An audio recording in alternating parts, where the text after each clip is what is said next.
Lucas Almeida não era novato na natureza selvagem, mas os Cárpatos romenos possuíam uma atmosfera de mistério que ele nunca havia experienciado antes. Suas árvores ancestrais pareciam murmurar segredos ao vento, segredos que foram preservados por milênios.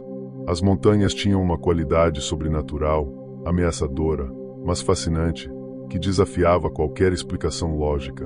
Como fotógrafo da vida selvagem, as atribuições de Lucas o levaram pelo mundo, das savanas africanas à tundra do Ártico.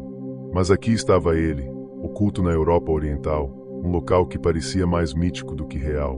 Ele estava em uma missão para a National Geographic, para documentar os esquivos lobos da região, criaturas que, segundo os habitantes locais, eram diferentes de quaisquer outros lobos, inteligentes, astutos, quase sobrenaturais. Com sua Canon EOS 1D Mark II pendurada no ombro, Lucas caminhou pesadamente pela densa floresta, acompanhado por Rafael, um robusto guia local com um comportamento estoico e um pingente que parecia ser um dente de lobo pendurado em seu pescoço. "Estamos nos aproximando", Rafael murmurou, examinando o solo em busca de vestígios. Seus olhos, ao contrário dos de Lucas, pareciam imperturbáveis pela iminente sensação de desconforto que pairava no ar. Naquele momento, um uivo baixo ecoou à distância, enviando um arrepio pela espinha de Lucas. "Rafael, eles estão chamando pela lua, que estará cheia esta noite. Estão mais ativos sob sua luz." "Sim, e mais perigosos também", Lucas presumiu. Rafael assentiu solenemente.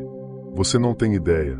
Enquanto se aventuravam mais fundo, uma sensação de pavor tomou conta de Lucas. Ele não conseguia se livrar da impressão de que estavam sendo observados. Seus sentidos estavam aguçados, seus ouvidos captando folhas farfalhantes e uivos distantes, seus olhos penetrando o crepúsculo. Eles montaram um acampamento improvisado perto de uma clareira, enquanto o sol começava a descer abaixo do horizonte.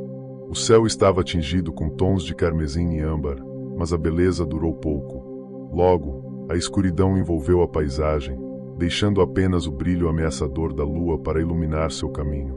Enquanto a noite avançava, Lucas achou cada vez mais difícil se concentrar em sua fotografia.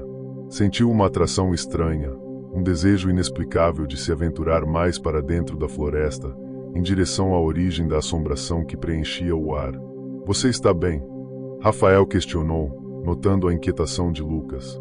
"Sim, estou bem, só cansado", acho. Lucas mentiu. "Não, você não está. Eu vejo isso em seus olhos. A floresta está te afetando. Essas florestas podem pregar peças na sua mente. Você sabe que os moradores locais dizem que estão encantadas", Rafael alertou. Lucas riu nervosamente. "Encantadas? Você faz parecer um conto de fadas. Quem pode afirmar que não é?"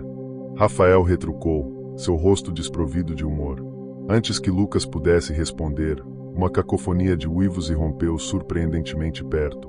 Instintivamente, Lucas agarrou sua câmera, sua lente apontada para o abismo escuro da floresta. Ele respirou fundo, sem dizer uma palavra, aventurou-se para fora da segurança do acampamento, sua curiosidade dominando sua razão. "Rafael, espere, é muito perigoso." Mas Lucas já estava consumido pela escuridão, guiado pelos uivos primordiais e uma força irresistível que não conseguia entender. Ele não precisou andar muito. Em uma clareira iluminada pela lua, viu-os, uma matilha de lobos, sua pelagem prateada e os olhos brilhantes como brasas incandescentes. O coração de Lucas pulsava forte em seu peito enquanto ele posicionava sua câmera na altura dos olhos, enquadrando cuidadosamente a cena mística. Assim que apertou o obturador, o lobo alfa voltou seu olhar diretamente para ele. Aqueles olhos de fogo se fixaram nos de Lucas, e por um momento, ele sentiu um choque de eletricidade, uma onda de energia primal. Então, o caos desabou. A matilha avançou com um rosnado feroz, um borrão de presas e garras. Lucas teve tempo apenas de soltar um grito antes que eles estivessem sobre ele. Segundo relato, Rafael esperou ansiosamente perto da fogueira, segurando uma espingarda desgastada. Uma eternidade parecia passar, cada segundo pontuado pelos uivos distantes dos lobos. Ele sabia que se aventurar sozinho era uma missão tola, mas também sabia que Lucas estava além de ouvir a razão. Quando Lucas tropeçou de volta à clareira, suas roupas estavam rasgadas, seu corpo coberto de arranhões e marcas de mordidas, mas eram seus olhos que mais aterrorizavam Rafael, um olhar enlouquecido, quase predatório, que parecia dizer que ele não era mais o homem que havia entrado na floresta. Antes que Rafael pudesse dizer uma palavra, Lucas caiu inconsciente. Rapidamente, guardando sua espingarda no coldre, Rafael correu até Lucas. Com um esforço considerável, conseguiu colocá-lo em seus ombros e começou a difícil caminhada de volta ao veículo. Uma vez lá, ele dirigiu o mais rápido que o terreno acidentado permitia, levando Lucas para o hospital local mais próximo. Enquanto navegava pelas estradas escuras, sua mente se agitava com medo e suspeita. Poderia ser ele se perguntou, lançando um olhar nervoso para a lua nascente. Lucas acordou em um hospital local pitoresco, mas antigo. Seu corpo doía de maneiras que ele não conseguia explicar. Sua cabeça latejava de dor, mas foi a ferida ardente em seu ombro que chamou sua atenção. Quando ele a tocou, as memórias inundaram de volta, presas ferozes rasgando a carne, o cheiro avassalador de sangue e aqueles olhos, assustadoramente humanos. Assim que o sol mergulhou abaixo do horizonte, Lucas foi tomado por uma onda de sensações. O cheiro estéril do hospital tornou-se nauseantemente insuportável. A iluminação fraca se tornou ofuscantemente brilhante. Mas o mais alarmante era a fome insaciável que o atormentava, um desejo por algo cru, algo visceral. Escapar do hospital foi brincadeira de criança, com seus sentidos aguçados e força recém-descoberta. Lucas vagava pelas ruas iluminadas pela lua, guiado por um instinto que ele não conseguia controlar. Os sons noturnos da cidade, um casal discutindo, um bebê chorando, um cachorro vadio latindo, tudo amplificado para uma cacofonia insuportável em seus ouvidos. Mas um som se destacou, uma batida lenta e rítmica, uma batida de coração. Lucas se viu em um beco mal iluminado, parado diante de um morador de rua vasculhando uma lata de lixo. Quando seus olhos se encontraram, Lucas sentiu suas presas se alongarem, suas unhas se transformarem em garras. A transformação era agonizante, ainda assim, revigorante, cada fibra de seu ser resistindo e abraçando o monstro que estava se tornando. Ele estava incapaz de lutar contra o desejo. Lucas investiu contra o homem, suas garras afundando em sua carne, suas presas rasgando músculos e ossos. O sangue espirrou nas paredes cobertas de grafite, pintando um mural macabro enquanto ele devorava os órgãos de sua vítima. Os gritos do homem foram abafados pelos próprios rosnados guturais de Lucas, um som sobrenatural que ecoou no espaço confinado. Quando acabou, Lucas deu um passo para trás, olhando horrorizado para a bagunça irreconhecível e mutilada que estava diante dele. Por um momento, ele viu seu reflexo em uma poça de sangue, seu rosto contorcido em uma máscara grotesca de satisfação primordial. Lucas acordou em sua própria cama, encharcado de suor. O quarto estava cheio de luz da manhã, mas o brilho não conseguia dissipar a escuridão que havia se enraizado em sua alma.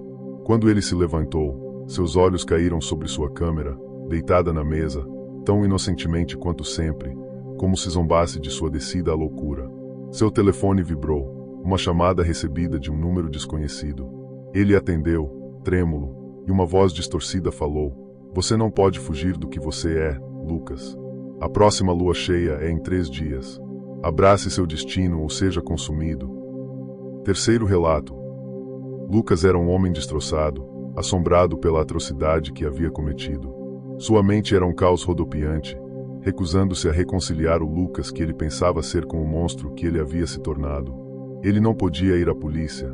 Quem acreditaria nele? E, mais importante, e se ele machucasse outra pessoa? A voz no telefone o abalou profundamente. Quem era? Outro como ele. Um observador. E o que diabos queriam dizer com abraçar seu destino? Seu devaneio foi quebrado por uma batida na porta. Era Clara, sua amiga de longa data e colega jornalista.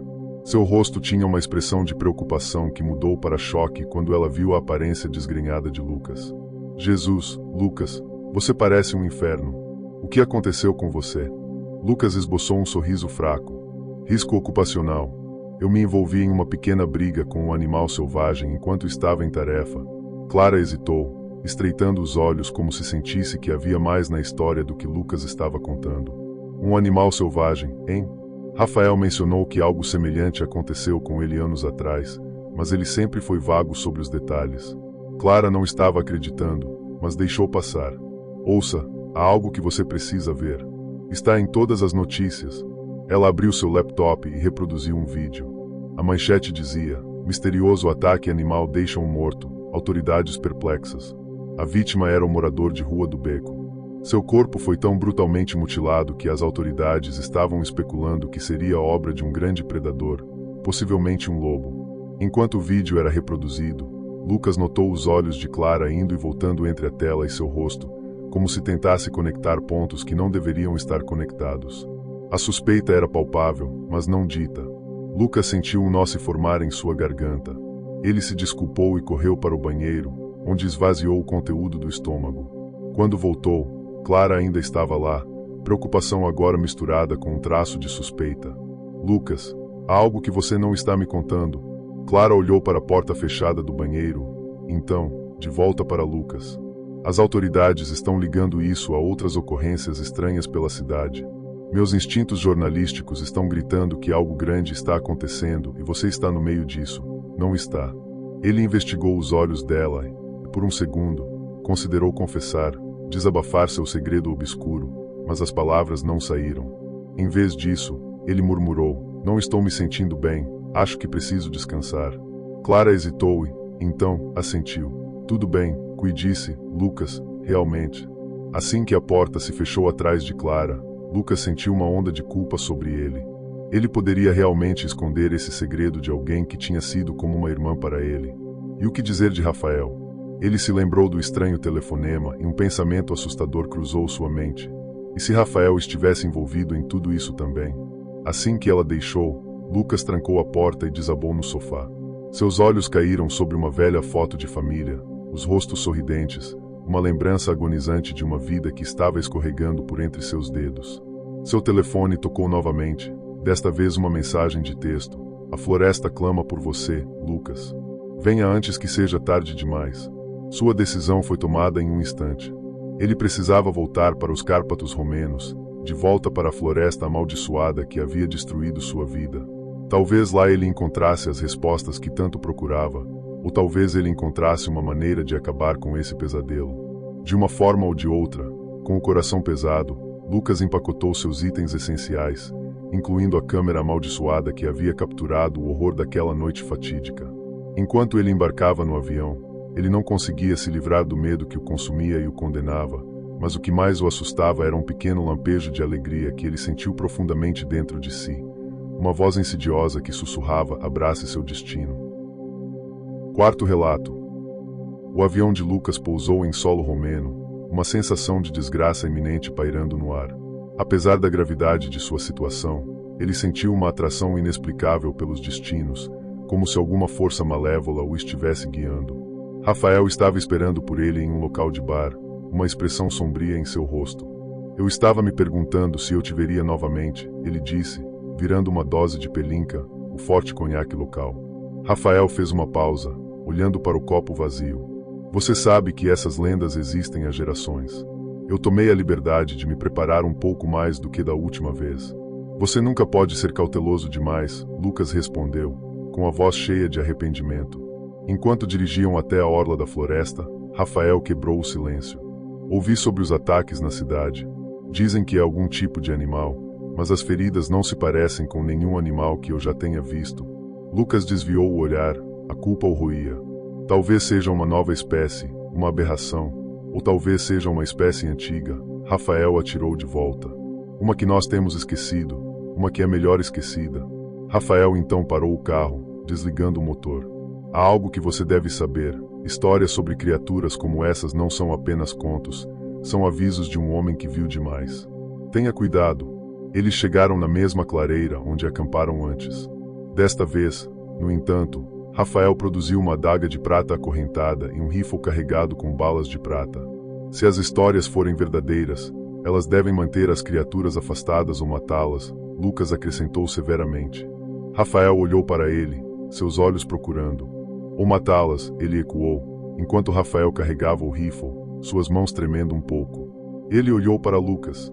É melhor você não ser um deles, ele murmurou, quase como se estivesse falando consigo mesmo. Pela primeira vez, Lucas percebeu o quão firmemente Rafael estava segurando o rifle, O peso da situação deles estava afundando e a realidade tácita de que Rafael poderia ter que matá-lo estava se aproximando a cada segundo que passava. Ouvi rumores, Rafael continuou, hesitando por um momento, que há bandos dessas criaturas espreitando nas florestas mais profundas. É melhor estarmos preparados para qualquer coisa. Enquanto o sol se punha abaixo do horizonte, lançando longas sombras que pareciam dançar para alguma melodia diabólica, Lucas sentiu novamente a fome febril, os impulsos primordiais brotando dentro dele. Ele se virou para Rafael, sua voz tingida de desespero. Se algo acontecer, se eu virar, use aquela arma. Mire no coração. Rafael assentiu, o peso da promessa se estabelecendo. Então, sob o brilho ameaçador da lua cheia, o corpo de Lucas convulsionou em espasmos agonizantes. Seus ossos estalaram, alongando-se e remodelando. Pelos brotaram de sua pele, seu rosto se contorceu em um focinho grotesco. A transformação foi uma sinfonia de dor e êxtase.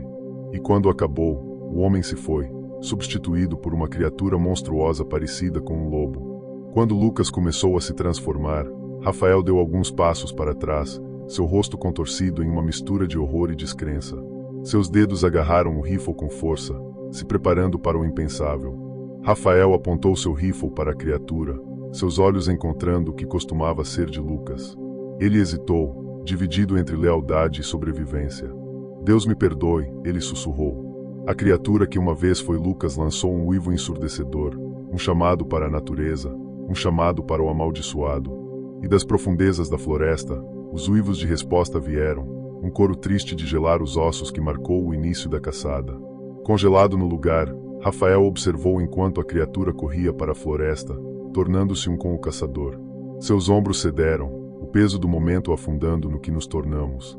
Ele se perguntou em voz alta, ponderando se a escuridão interior poderia ser vencida. A floresta ganhou vida com um frenesi de atividade. Lobos comuns e monstruosos dispararam através das árvores, seus olhos brilhando em um amarelo assustador. Lucas liderou o bando, seus novos sentidos guiando-o até sua presa, um jovem servo, assustado, mas alheio à perdição que se aproximava.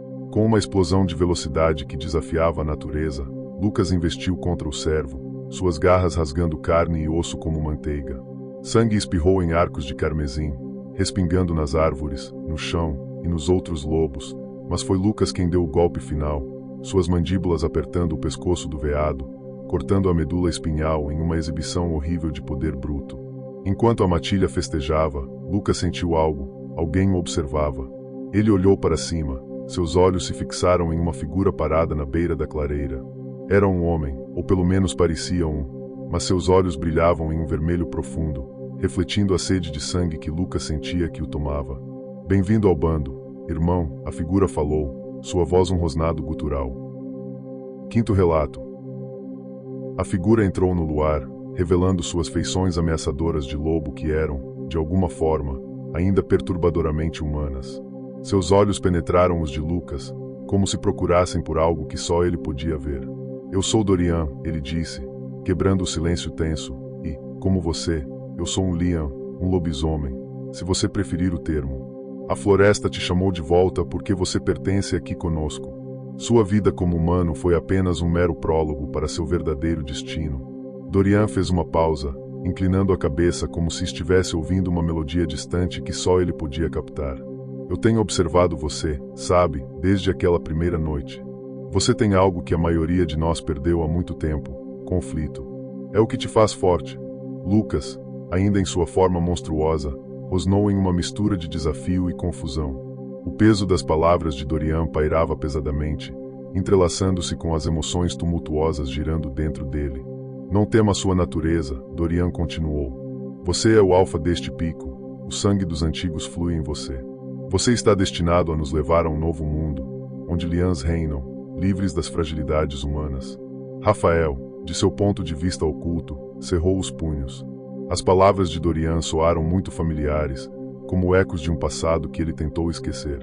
Ele preparou seu rifle, observando atentamente as reações de Lucas, rezando para que seu amigo resistisse à atração. Lucas sentiu um estranho fascínio nas palavras de Dorian, uma promessa sedutora de poder e liberdade.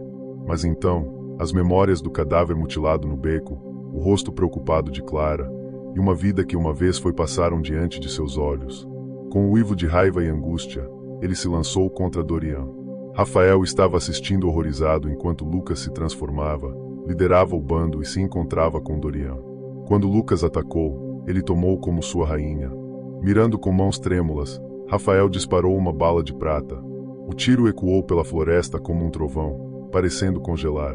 A bala atingiu Lucas, perfurando sua carne e se alojando perto de seu coração. Com um grito que era humano e bestial, ele desabou. Dorian rosnou, seus olhos ficando com um tom mais profundo de vermelho. Seu idiota! Você ousa machucar o Alfa. Com velocidade ofuscante, ele atacou Rafael, derrubando o rifle de suas mãos enquanto suas garras se aproximavam da garganta de Rafael. Um segundo tiro soou. Dorian gritou quando uma adaga de prata se alojou em seu olho, cegando-o em uma fonte de sangue. Aproveitando o momento, Rafael tirou outra bala de prata de seu carregador, com as mãos trêmulas, e disparou. A bala encontrou sua marca, se cravando no coração de Dorian. O grito de Dorian se transformou em um uivo lamentável quando ele caiu. Seu corpo se desintegrou em uma nuvem de cinzas que o vento levou embora, como se estivesse limpando a floresta de sua malevolência. Lucas acordou mais uma vez em sua forma humana, com Rafael ajoelhado ao lado dele. Seu corpo era uma paisagem de dor, a ferida da bala de prata um núcleo derretido de agonia. Precisamos levá-lo para um hospital, Rafael disse, ajudando Lucas a se levantar.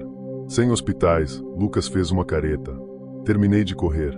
Preciso encontrar uma maneira de acabar com isso de uma vez por todas. Rafael assentiu solenemente. Então nós encontraremos, meu amigo, mas não esta noite. Enquanto eles caminhavam de volta para o carro, Lucas sentiu o peso de suas ações, as vidas que ele havia arruinado e a vida que ele havia perdido. Mas, em meio ao caos, uma coisa estava clara: sua jornada para o abismo tinha apenas começado. Se você gostou do vídeo, se inscreva no nosso canal e deixe seu like. Compartilhe nos seus grupos de WhatsApp e Facebook para que mais pessoas assistam. Muito obrigado.